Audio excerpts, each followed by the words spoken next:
Армысыздар, құрметті көрермендер. Мінекей көптен күткен футбол додасы, доп додасы басталайын деп жатыр. Бүгін Германияда, Мюнхен қаласында алғашқы матч өтеді. Сол біріншіліктің алдында мінекей біз бүгін студияда осындай бір подкаст жасауды жөн көрдік. Менің есімім Рауан Оқас, мен жанымда отырған Рауан Тұрлығазы, екеуміз аттаспыз, екеуміз осы футбол десе енді шерасымызды жерге қойып жүрген азаматтармыз. Сондықтан да бүгінгі біз Еуропа чемпионаты жайында үлкен бір әңгіме қозғаймыз деген ойдамыз. Қош келдің, Рауан. Енді мына тағатсыздана күтіп отырған шығарсың матчты, дегенмен де енді әр жанкүйерлердің қуанышы ғой. Жаз келді, күн жылып, керемет болып, қазір мінекей матчтың басталуына да аз уақыт қалды. Міне байқасаңыздар, менің бас киім Шотландия деп жазылып тұр. Германияның туы. Бүгінгі алғашқы матч Германия мен Шотландия арасында өтеді, және де Рауан Германия 4 дүркін әлем чемпиондарының формасын киіп келген екен бүгін. Кеш жарық. Дұрыс айтасыз. Бұл енді 4 жылда бір келетін үлкен футбол додасы, үлкен футбол мерекесі. Сондықтан бұны әрбір футболдың жалпы шет жағасын білетін міндетті түрде фанат емес. Жалпы футбол туралы түсінігі бар адамдар бәрі күтеді деп ойлаймын, себебі Еврода жалпы әлемнің ең мықты деген ойыншылар ойнай өрістеді. Мықты деген құрама командалар ойнайды. Сондықтан сағат 12 қашан болады деп күтіп отырмыз. Енді біз негізінен 4 жыл күтедіміз, бірақ осы Евро доданы біз 3 жыл күттік пандемияның арқасында. Өткен 2021 жылы соңғы Еуропа чемпионаты өткен болатын. Енді мінекей араға 3 жыл салып біз қайта мінекей футбол тойында тыныстамақпыз. Енді шынымен де бұрын 16 команда ойнайтын еді, кейін 24 команда ойнап жүр, командалардың саны көбейді. Өкінішке қарай Қазақстан құрамасы да өте жақын болды осы Еуропа чемпионатына жолдама алуға бір қадам жақын тұрған еді. Білесіздер, Словениямен өтетін матч маңызды ойын болды. Ол жерде жолымыз болған жоқ. Одан кейін мына ұлттар лигасының арқасында біз топтан бірінші орынмен шығып, ол жерде де жаңа стыковой матчтар дейді, сол жерде ойнап, ол жерде де енді жолымыз болмады. Грекия құрамасына жол бердік. Сөйткен Грекияның өзі Еуропа чемпионатына жолдама алған жоқ.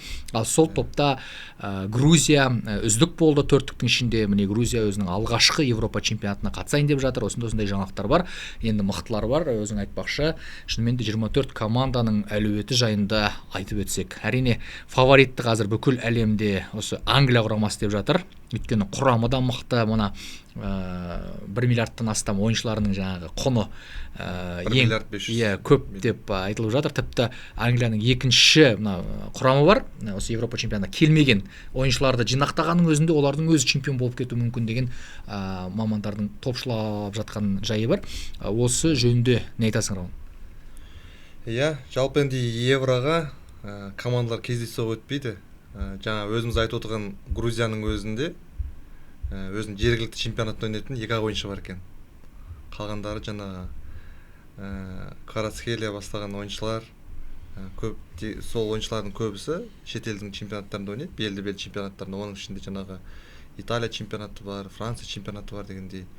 Жалпы Европаның топ 15 чемпионатында ойнайтын ойыншылардың өзі негізі мықтыға саналады. Өйткені оның ішінде жаңа Чехия бар, Румыния чемпионаттары бар. Олардың да ішінде кәдімгідей ол жақта да ойыншылар мықты деңгейде, себебі 1-2 маусым өз клубтарында ойнап, олар 1-2 маусымнан кейін жаңағы топ 5 чемпионаттар өтіп жатады. Сондықтан оңай қарсыластар жоқ.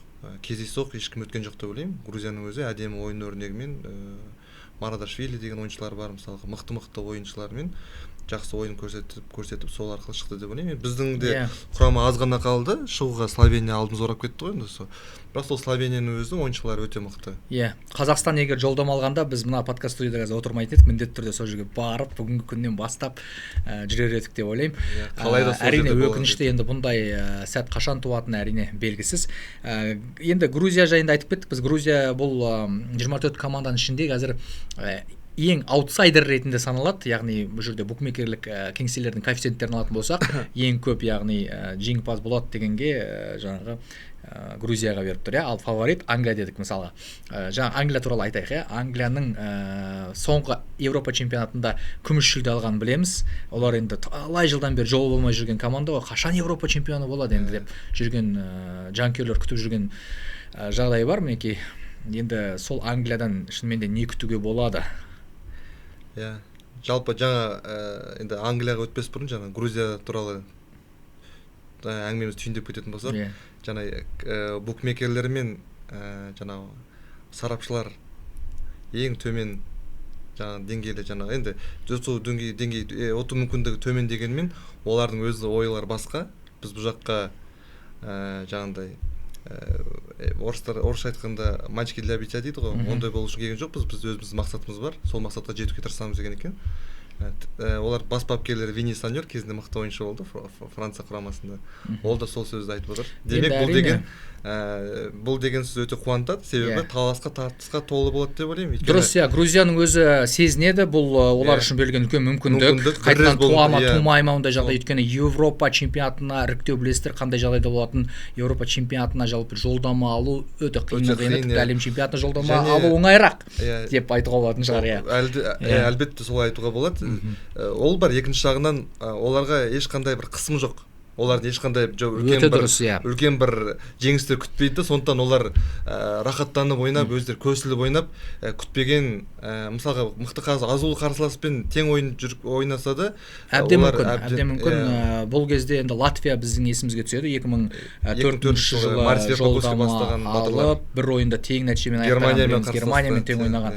Сондықтан да Грузия Португалиямен тең түсіп жатса, біз таң қалмаймыз. Латвия мысалы оңай жағын болған жоқ бәріне. Германия соң есебінен де. Грузияда сенімділік пайда болған, өйткені олардың команда сапында Хвичаның өзі мысалға нағыз лидер, әлемнің 10-ығына кіреді, ең үздік футболшылардың. Сондықтан да Хвича сияқты бастап тұрған ойыншысы бар Грузия, ешкіммен сескенбейді деген ойдамыз. Шынымен де Португалияның өзіне сюрприз жасауы мүмкін. Басқа да енді тосын жағдайлар болуы мүмкін. Біз енді Грузияға қатты мән береміз, өйткені біз олармен үнемі енді бітіспес қарсыластарымыз ғой, үнемі жолдарымыз түйісіп жүр. Сондықтан да осы Европа чемпионатында біз Грузияның ойындарын міндетті түрде тамашалаймыз, ерекше бір ықыласпен. Одан кейін тағы бір командаға көбіне қазақстандық жанкүйерлік етеді. Ол қай құрама? Ол әрине Украина. Украина жартылай финалға дейін жету мүмкін дегендер бар. Шынымен де қазір Украина өте бір жақсы кезеңдерді бастан кешіп жатқан секілді. Енді құрамында өте мықты ойыншылар бар, Рауан. Довбиктің өзі Ла Лиганың сұрмерген атанды. 24 голмен Ла Лигада үздік сұрмерген атанды. Одан бөлек қаншама Донецк шақты. Зинченконы алатын болсақ, міне Арсеналмен күміс жүлде алды 2 рет, оның алдында Манчестер Ситимен 4 дүркін Англия чемпионы болған. Одан бөлек те қақпаны күзететін Лунин мысалға Реал Мадрид, биыл Чемпиондар лигасын жеңіп алды. Жалпы Украинаның футболшылары биыл кез келген позицияда өте мықты ойыншылар жинақталған. Челсидің сапында ойнайтын ойыншысы бар, Мудрик. Онымен келесем толықта. Украина әбден жаңағыдай кемінде ширек финалға дейін оңай жетуде мүмкін. Онсыз да топтан шығып жүр ғой, әлем чемпионаты болсын, соңғы Европа чемпионатында да олар топтан шығып, одан кейінгі матчта да жеңіп, негізі ширек финалға дейін шыққан. 8-діктің қатарына кіріп жүрген команда.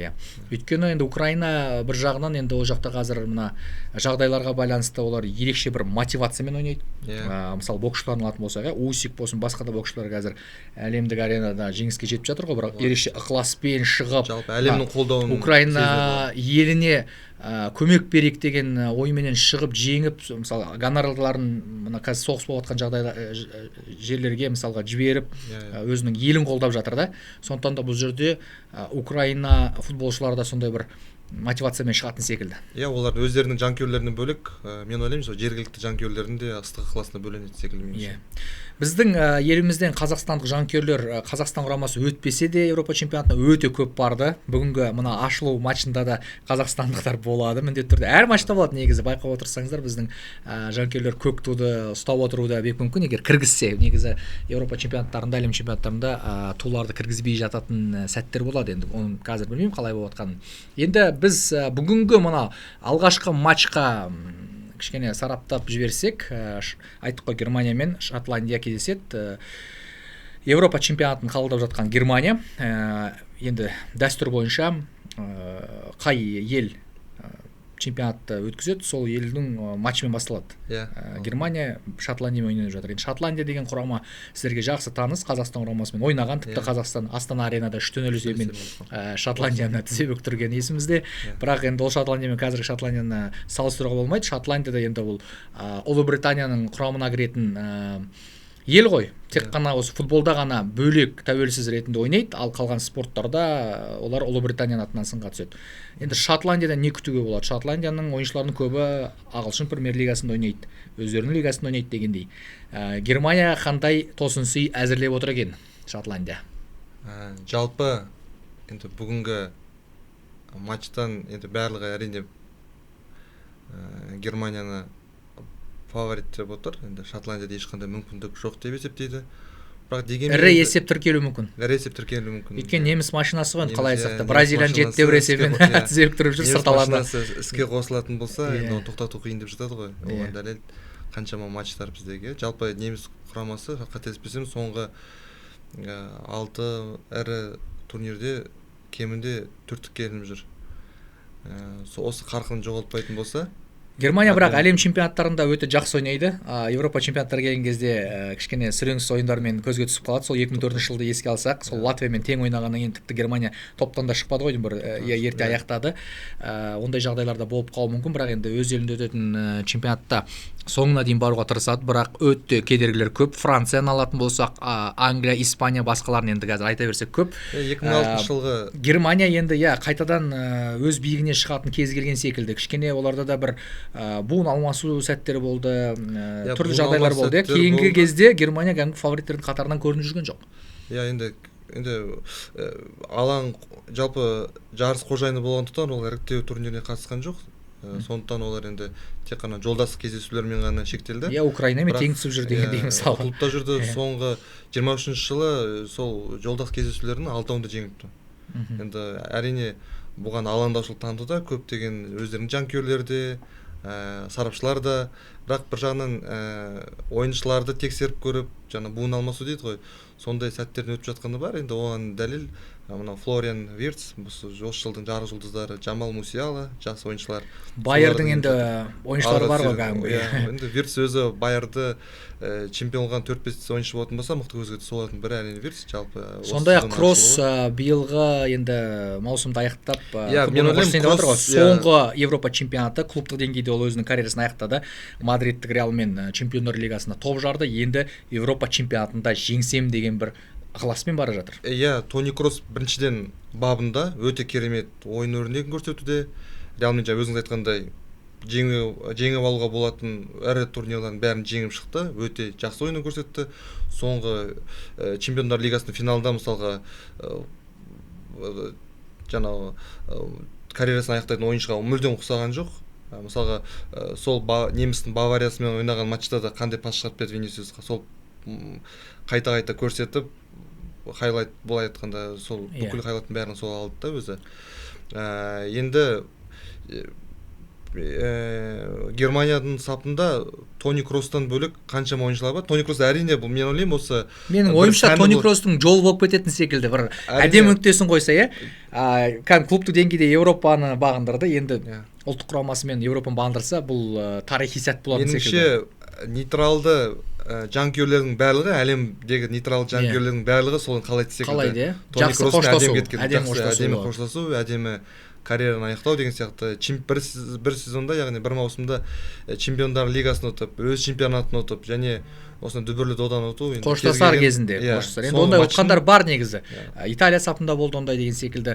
Бірақ қоштасып, жаңағы әдемі нүктесін қою енді шынымен тілектеспіз біз Кроссқа. Егер Германия чемпион болып жатса, біз еш қызғанбаймыз, бола берсін дейміз. Біз ешкімге жанкүйер емеспіз негізі енді.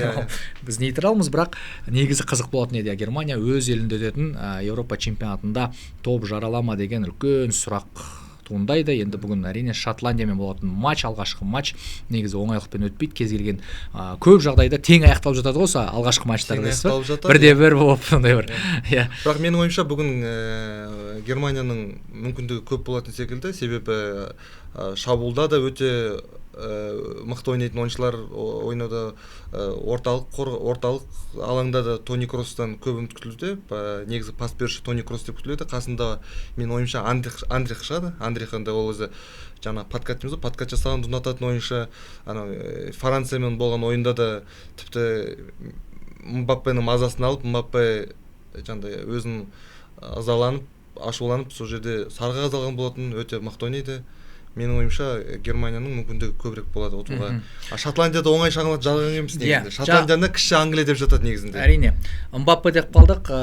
Мбаппе бастаған Франция құрамасы да осы Европа чемпионатының фавориті. Мбаппенің енді Европа біріншілігінде әлде жеңімпаз болған жоқ, жүлде алған жоқ ол. Португалиядан жеңілген кезде Мбаппе өзі ойнаған жоқ ұлттық құрамада.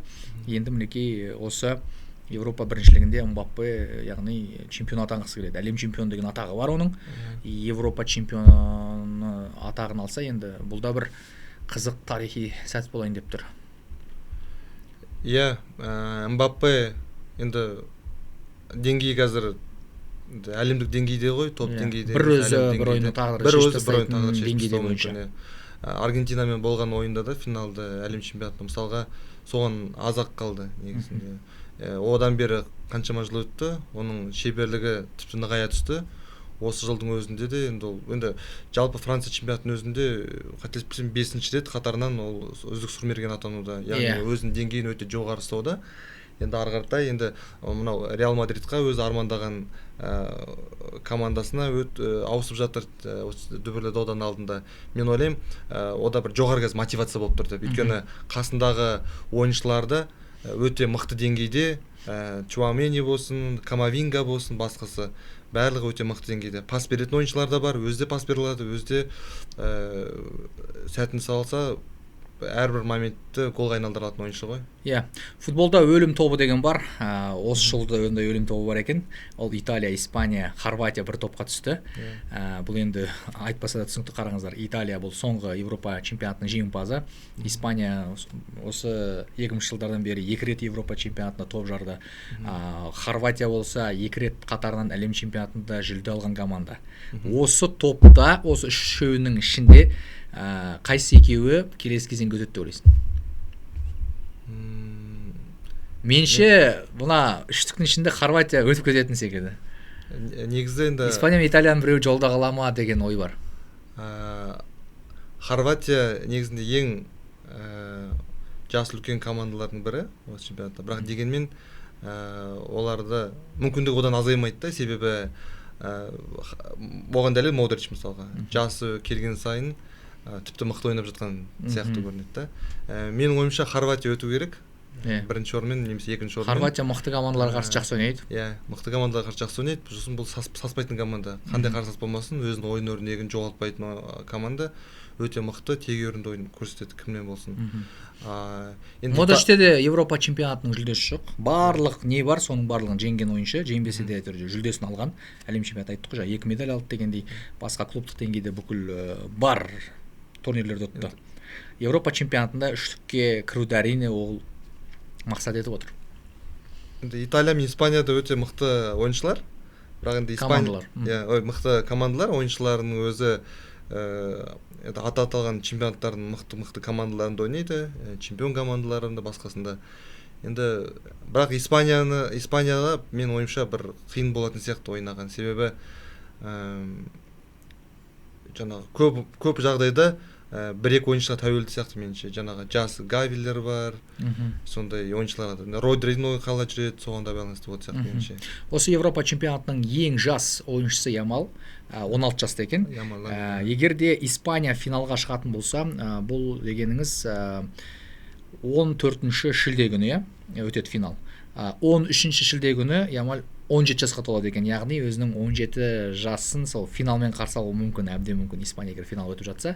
Міне осындай қызықтар бар. Шынымен де 16 жастағы ойыншының Европа чемпионатына келуі бұл тосын жағдай. Былай қарасаңыз ең үлкен Пепеден қаншама жас? 25 жас кіші екен, 25 жас ойлаңыздаршы. Роналдо рекордтың иесі өзінің 6-шы Европа чемпионатына келді. Бұл дегеніңіз қаншама жылдар. 2004 жылы өзінің мансабын бастады. Осы ұлттық құрама деңгейінде ең алғаш алғашқы матчын Қазақстанға қарсы өткізген, білесіздер. 2003-те бастады, 2004-те бірінші евросы болды. Иә, дұрыс айтасыз. 2003-те бізбен ойнады. 21 жылдан бері ойнап келе жатыр екен ғой. Өзінің алғашқы Европа чемпионатына 20 жыл бұрын барды. Енді жалпы Роналдо енді Европа чемпионатының барлық жүлдесін алды. Алтынын да, күмісін де, қоласын да алды. Бір үлкен бір мотивация бар деп ойламаймын. Басқа өзінің жеке рекордтық көрсеткіштерін жаңарту үшін бара жатқан сияқты менің ойымша. Өйткені қазірдің өзінде ол бүкіл осы Европа чемпионатында 15 па гол соғып тастады ғой. Бұл дегеніңіз рекорд. Платинидің өзі кәдімгідей қалып кеткен. Платини, білесіздер, 9 гол соққан бір чемпионатта. Сол 9-мен екінші орында тұр ол қазір. Енді Роналдо жай келмейді. Бұл жерде қазір тағы да гол соқсам деп келіп отыр. Оған қазір 5 гол керек. 900-ші голын соғу үшін. Кеше ғана 2 гол соқты, білесіздер, жолдастық кездесуде Ирландияның қақпасына. Енді осы Европа чемпионатында мүмкін 5 гол соғып, өзінің нәтижесін 900-ға жеткізіп, әлемде теңдессіз футболшы атанайын деп тұр. Енді Роналду сол 2004 жылғы Еврода, 2004 жылғы Еврода командасын алға сүйреген ойыншы болған. Өзіңіз білетіндей. Роналдоның көз жасы есімізде. 2004 жылы финалда Грекияға жеңілген, өз елінде өтіп жатқан Европа чемпионатында. Бірақ қаншама жылдар бойы ол сынған жоқ, дегенмен де арман орындалып 2016 жылы мүмкін емес жерде енді бәрі Франция жеңеді деген кезде Португалия чемпион болып кетті. Чемпион болды, және қаншама жылдар өтті, бірақ Роналдудың мотивациясы төмендеген жоқ, ойын деңгейі де содан төмен деп айтуға болмайды, себебі осы іріктеу сынында, іріктеу турнирінде де ол 10 гол соқты, енді екінші бомбардир қатарында болды. Егер Португалия қайтадан Европа чемпионы атанып жатса, Криштиану Роналдо алтын допты алып кетуі мүмкін шығар. Бірақ ол тізімде жоқ еді, айтпақшы. Тізімге кірген жоқ. Тізімде жоқ екен, яғни ол алмайды жеңсе де. Меніңше алтын доптан бөлек енді өзінің бүкіл әлемге өзінің теңдесі жоқ, тек қана футболист емес, спортшы ретінде өзін дәлелдеген секілді. Онсыз да барлығы оған бас иеді, бәрі мойындайды ғой, бірақ дегенмен де бір әдемі бір нүктесі болар ма еді деп ойлаймын. 6 рет енді Европа чемпионатына келу бұл мүмкін емес секілді. Шынымен де қанша жыл бойы бұл рекорд сақталатын секілді. Жай құрама емес, бұл айтқанда Португалия өте азулы команда, қаншама ойыншылар пайда болып жатыр. Қаншама ғұмыр керек қой, 24 жыл керек. Сол мықты деген 25 ойыншының қатарында тұру, яғни бұл оңай шаруа емес. Жай тұрған жоқ, ол соғып бомбардир аталымда мүмкін, ол әлі де сол өзінің деңгейінде. Өзіне деген талап жоғары. Барса да, қай жерге барса да, ол Роналдо болып қалады. Ол туралы көп айтылады, жазылады, және Роналдоға ерекше назар аударылады. Мінекей осындай Европа чемпионатындағы қазір ең үлкен ойыншылар, жаңа Пепе деп жатырмыз, ең жас Ямал деп жатырмыз. Негізі қызық көп, айта берсек. Европа чемпионатының қызығы мен шыжығы көп болады міндетті түрде. Қазір көбі айтып жатыр, Португалияда енді мықты ойыншылар көп қой негізінде. Жозе Мауриньо Португалия чемпион болады депті, мысалы. Англияны жеңеді депті. Әбден мүмкін, себебі біріншіден Португалия Англияға қарсы өте мықты ойнайды. Үздік бомбардир Кейн болады депті да, ал үздік ойыншы Беллингем болады депті. Міне, әбден мүмкін. Әбден мүмкін, жалпы Португалия енді Англияға қарсы өте сәтті ойнайтын командалардың бірі ғой. Бірінші, екіншіден шабуылшыларға доп салып беретін ойыншылар бар да, оларға. Сол Манчестерде ойнайтын Бруно Фернандеш өзі тебеді, пасты да жақсы береді. Және Бернардо Силва, Манчестер Ситидің қанша жылдан бергі мықты ойыншылардың бірі. Осы екеуінің өзі-ақ, былай айтқанда, көп нәрседе шешу мүмкін. Шабуылда Лиау бар, Роналдодан бөлек. Қорғаныста мысалы Пепенің өзі жақсы деңгейде ойнап берді, Чемпиондар лигасында ойнады осы жылдың өзінде. Әлі де өзіне деген стандартты түсірмеген екі ойыншы. Меніңше бұл ойыншылар алаңға шыққан жағдайда жас ойыншыларды рухтандырып, алаңнан тыс уақытта оларға керекті сөздерді тауып, бас бапкерге бір жақсы көмекші болады секілді. Өзіңіз білетіндей, Роман, жаңағы 2016 жылы финалда да Роналду тіпті бапкердің орнында басып кетті емес пе, өзі жарақат алып алаң жиегіне шыққаннан кейін өзі ойыншыларға жаңағыдай бар жан-дәрмен ақылын айтып, тренердің қасында тұрып, тіпті тренерді сырып қойып, бір қызық сәт болған болатын. Өзі ақыл айтып, ойынды жүргізіп, одан барып пенальтиге ауысқан кезде ойын тең аяқталып, сол кезде жаңағы жалпы жерден гол соғылды енді, жалпы басқа бір сәтте жаңағы Жоу Маутиньоға да жаңағы пенальти теп деген сияқты нәрселерді айтып, жасы да соған келіп қалды ғой. Мысалы жаңа өзіңіз айтпақшы, жас ойыншы Ламин болатын болса, Ямаль, 16 жаста, оның жасы жаңағы 40-та дегендей. Енді өзінің тіпті баласымен жасты ойыншылар деп айтуға болады. Футболдың қазіргі ақсақалдары. Иә. Шынымен де енді түрлі сенсациялар болуы мүмкін. Оған лайықты командалар бар. Венгрияның өзі біраз команданың қаны ішеді деген сияқты, мысалы, жылда солай болып жүр ғой. Мықтылармен тең түсіп дегендей. Иә, әлбетте. Кез келген командадан шынымен де сенсация күтуге болады. Европа чемпионатына ешкім жай келмейді.